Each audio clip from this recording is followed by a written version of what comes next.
ध्यानाभ्यास के लिए कृपया अपने नेत्रों को बंद कर लीजिए।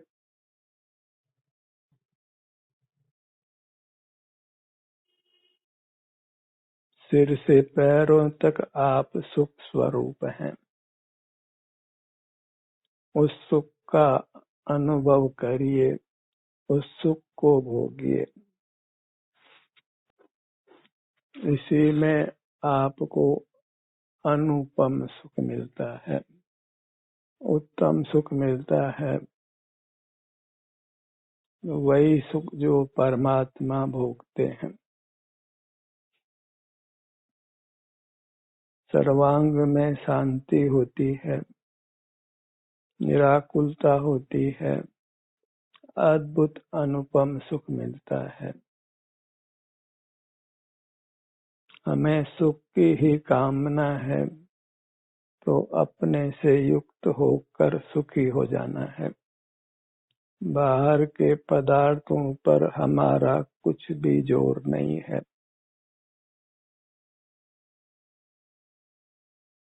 आए दिन लक्ष्मी हमसे रूठ कर चली जाती है।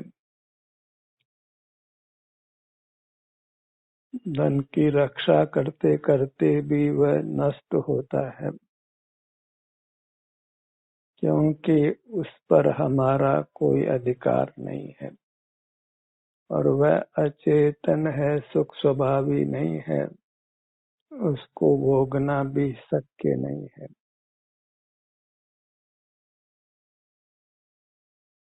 और अपने मुहूर्त में अद्भुत अनुपम सुख है। अतीन्द्रिय सुख है, वचन अगोचर सुख है।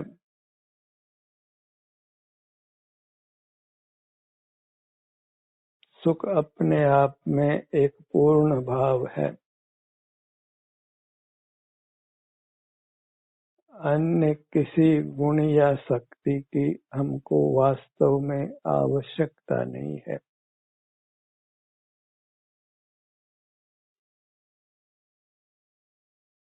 अन्य जो भी कुछ होगा वह परिग्रह होगा और परिग्रह वह दुख रूप ही होगा।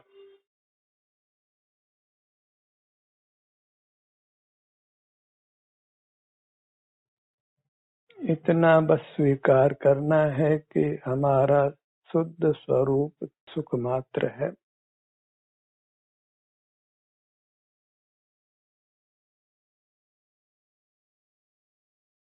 सिर से पांव तक सर्वांग सुख रूप मूर्ति है, अन्य कुछ भी नहीं है। अन्य सब मूर्त के संबंध से उत्पन्न हुआ विकार है। वह होता भी है तो उसको मुख्य नहीं करना है, उसको होकर चले जाना है। लेट इट गो, इसको पकड़ना नहीं है। जो स्वयं ही उदय पाकर जा रहा है उसके बारे में कुछ भी विचार नहीं करना है। तो आपको अपने मुहूर्त में पूर्ण निर्विकल्पता होगी। उत्तम शांति, उत्तम सुख का भोग होगा। जैसे मानो आपका मोक्ष हो गया हो। ऐसी अद्भुत शांति आपको आप में मिलती है जब पर पदार्थों से सुख की आशा समाप्त हो जाती है। आशा ही पिशाचिनी है। आशा अर्थात पर पदार्थों से सुख होने की आशा। उसी से जीव बहिर्मुख रहकर नाना दुख भोगता है।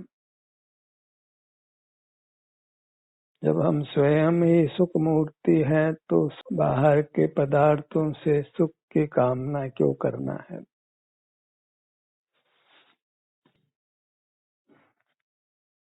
अपने पास आकर सुखी हो जाना है, यत्र तत्र फिर नहीं देखना है।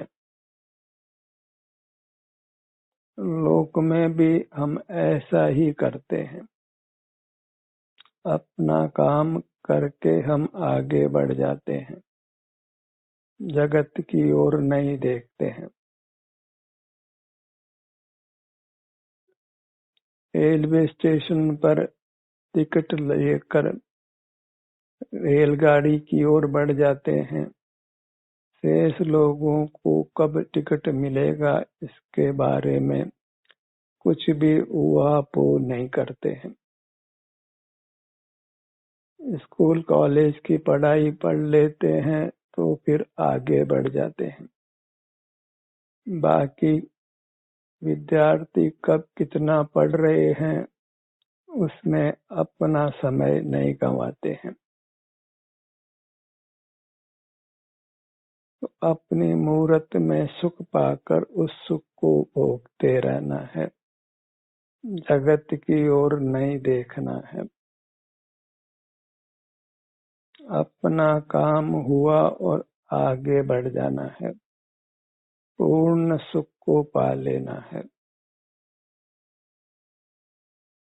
फिर इधर उधर देखने में कुछ भी हमारा हित नहीं है।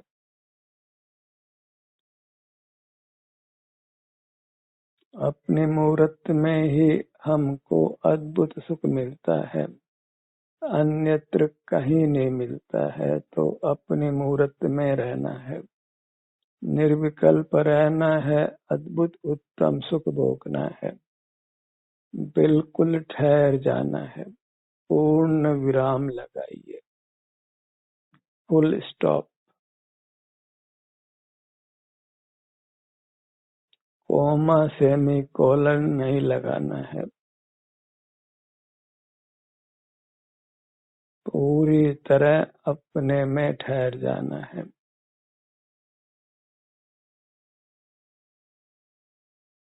फिर कुछ भी चाह नहीं है। चाह नहीं है तो दाह नहीं है। चाह मिटी चिंता मिटी, मनवा बेपरवाह। जाको कछु न चाहिए वैसा हूँ कैसा। जब अपनी मूरत में हमको सुख मिल गया तो अब कुछ भी चाह नहीं रही, जगत की ओर देखना नहीं रहा, फिर उस सुख को भोगना ही रहा है। जगत की ओर देख रहे हैं तो इसका आशय यह है कि हमको अपना सुख नहीं मिला है। क्यों? अपना सुख मिलने के बाद उस सुख को कौन छोड़ना चाहता है? उस सुख को भोगना ही रहता है। अपनी मूरत को ही भोगना है, अन्य किसी पदार्थ की ओर बिल्कुल देखना नहीं है। क्योंकि अन्य पदार्थों का भोग होना संभव नहीं है, उसमें कर्तृत्व भी संभव नहीं है। अपने ही सुख को खोना है।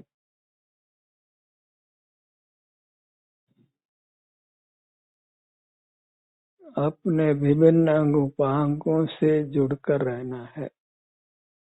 वह इसलिए कि अभी पूरी मूरत एक साथ अनुभव में नहीं आती है, पर अपना हर भाग वही सुख देता है जो पूरी मूरत देती है। कुछ विकल्प नहीं करना है। लोक में भी भोग्य सामग्री मिलती है तो उसका हम सेवन करते हैं, कुछ विकल्प पर का नहीं करते हैं। भोजन करते हैं तो भोजन ही करते हैं, अन्य पदार्थों का विकल्प नहीं करते हैं। जो भी काम हम करते हैं तो उस समय वही काम करते हैं।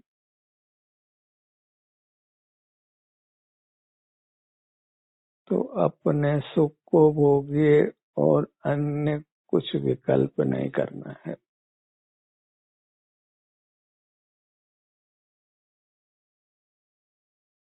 ये सुख अति उत्तम है। बाहर के कामों में भी हम अपना समय लगाते हैं, जबकि वहाँ कोई उत्तम सुख नहीं मिलता है। अब अपने अनुभव में समय लगाइए, इसमें तो परमात्म पद मिलना है। दुखों का सर्वथा अभाव होना है और उत्तम सुख अनंत काल के लिए पा लेना है।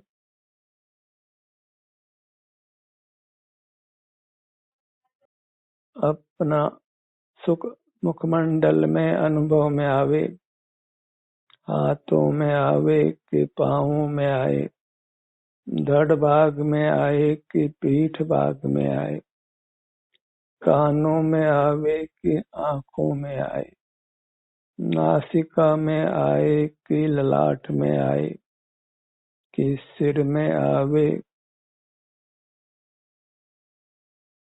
अंगुलियों में आए कि घुटनों के भाग पर आए। सर्वत्र आनंद ही आनंद है। यह आनंद सरोवर लोक प्रमाण विस्तार वाला है, सिमट कर प्राप्त मूर्त शरीर के बराबर है। और छोटा भी होता तो कुछ फर्क पड़ने वाला नहीं है। यदि जीव अणु मात्र जितना भी होता तो भी सुखानुभूति में कोई अंतर पड़ने वाला नहीं था। सुख तो सुख है,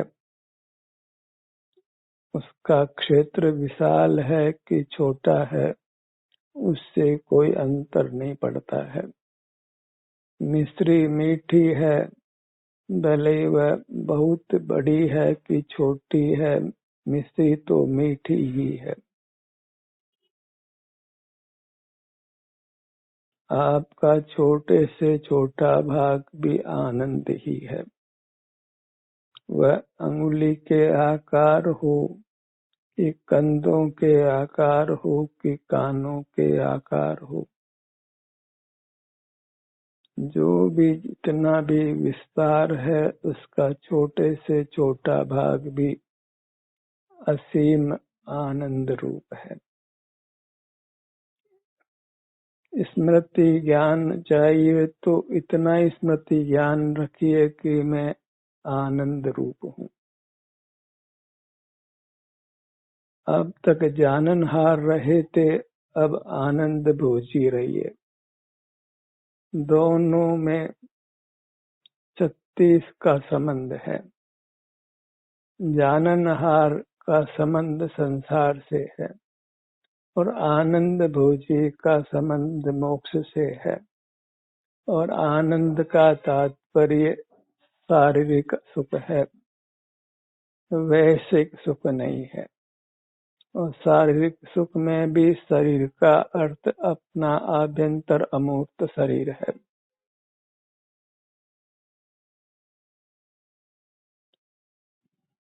ये शारीरिक सुख ही वास्तविक सुख है, उत्तम है। वहाँ मूर्त शरीर का रंग सुंदर है, ये आशय बिल्कुल नहीं है, क्योंकि मूर्त शरीर में सुख नहीं होता है। जब शारीरिक सुख शब्द कहा जा रहा है तो सुख अपने अमूर्त शरीर में ही होता है।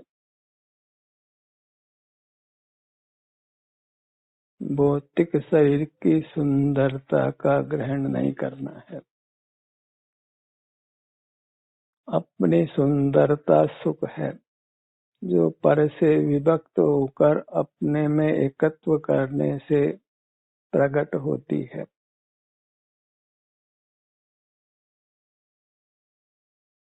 एकत्व विभक्त आत्मा सर्वत्र सुंदरो लोक में, वह सुंदरता सुख से है और वह सुख भोगने रूप है।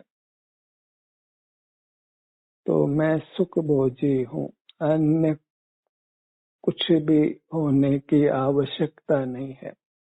मैं केवल सुख भोजी ही रहूं, इतना रूप ही अति सुंदर है। इससे अधिक सब परिग्रह है, चिद विकार है।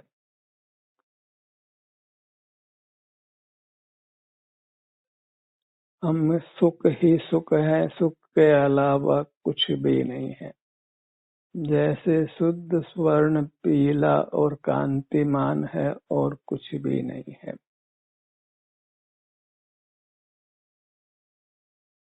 यहाँ तो सुख के अलावा दो धर्म नहीं है,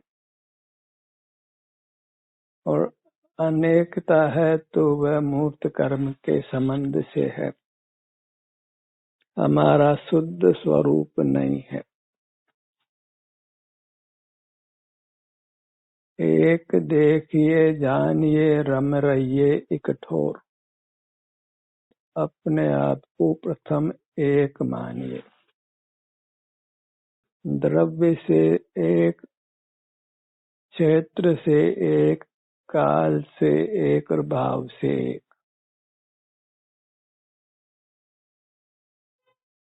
इस प्रकार हमारा चतुष्टय एक रूप है, और एक में निराकुलता है। 2, 3, 4 ये संख्या सब आकुलता रूप है।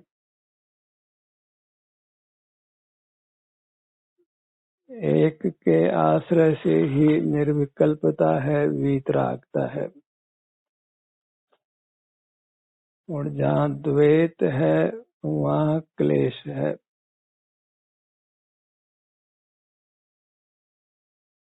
दो में बिगाड़ है तो अनंत की तो क्या बात।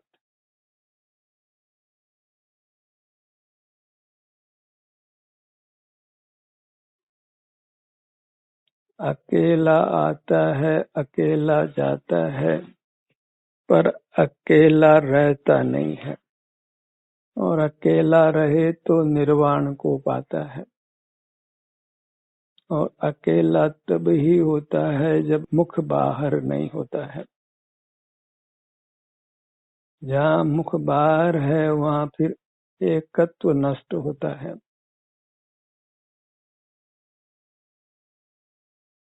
वहाँ फिर सुख नहीं होकर ज्ञान और राग पैदा होता है, द्वेष पैदा होता है, मोह पैदा होता है, मूर्त का बंधन होता है। जीव को एक रूप देखो, इतनी सी मोक्ष मार्ग की देशना है। क्योंकि एक के आश्रय से वीतरागता है, निर्विकल्पता है। और एक सुख रूप देखो, और सुख है तो फिर कुछ वांछा नहीं रही। अनंत गुणों की वांछा तो दूर रहो, फिर दो गुण की वांछा भी नहीं है। और ये वस्तु का स्वरूप है।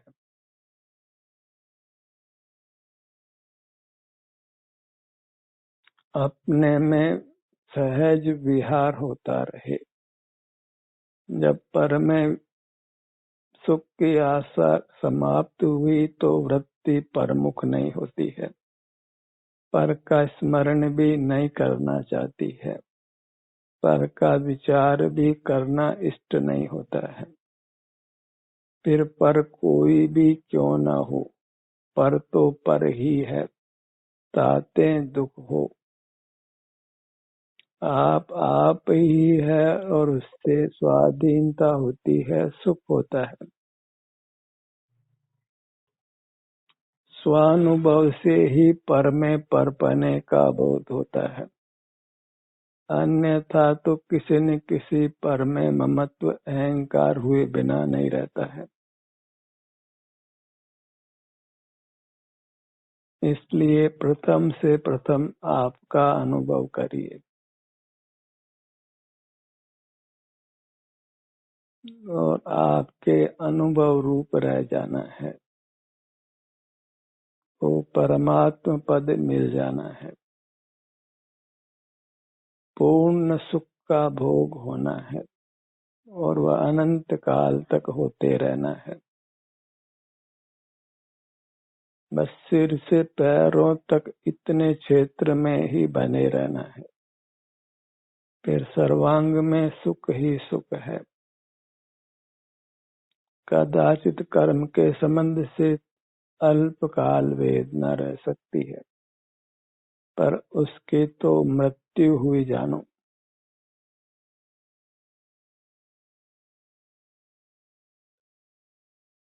जब अपनी मूरत जो नित्य है उसका आश्रय हुआ, तो फिर जीव सदा काल वैसा ही रहता है। उसी का नाम निर्वाण पाना है, परमात्मा होना है।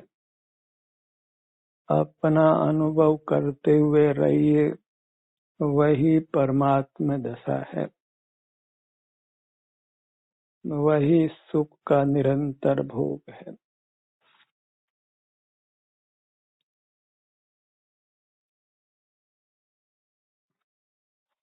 फिर सहज ही वृत्ति अपने आत्म द्रव्य पर रहती है, अपने विभिन्न अंगोपांगों के संवेदन रूप रहती है। फिर शांति ही शांति है, निराकुलता ही निराकुलता है, आनंद का ही भोग है। उसी से जीव आनंद भोजी कहलाता है। फिर वह ज्ञाता दृष्टा नहीं है, वीर भी नहीं है, महावीर भी नहीं है, अतिवीर भी नहीं है, वह केवल आनंद रूप है। वहाँ दर्शन भी नहीं है, ज्ञान भी नहीं है, चारित्र भी नहीं है, बल भी नहीं है, अन्य कुछ नहीं है, एक आनंद का भोग है और वह अनुपम स्थिति है जिसके उपमा लोक में नहीं है। क्योंकि लोक में तो अपने में कर्म के संबंध से विचित्र भाव होते हैं। जीव बहुरूपिया होता है और लोक में भी बहुरूपिया की इज्जत नहीं होती है। भले चलचित्र में हम बहुरूपियों को अच्छा समझते हैं, वह तो केवल विषय सुख है। बहुरूपी होना अच्छा नहीं है, अनंत रूपी होना तो कल्पना ही है। एक रूप रहना ही परमात्मा का स्वरूप है। परमात्मा नाना रूप नहीं बनाते हैं, उनको केवल सुख का अनुभव होता है। हम केवल शब्द भी लगाते हैं और अनंत भी लगाते हैं, तो पूर्वापर विरोध है। केवल जिस्म तभी लगता है जब एक ही हो। अनेक में केवल शब्द का प्रयोग नहीं किया जा सकता है।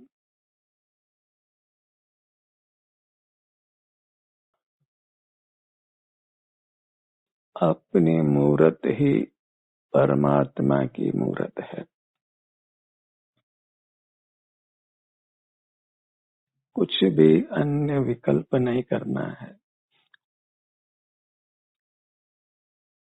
आनंद होने से ही उसको परमात्मा नाम है, अन्यथा उसको परमात्मा कौन कहेगा। परमात्मा को भी आनंद नहीं हो तो फिर परमात्मा ही नहीं है।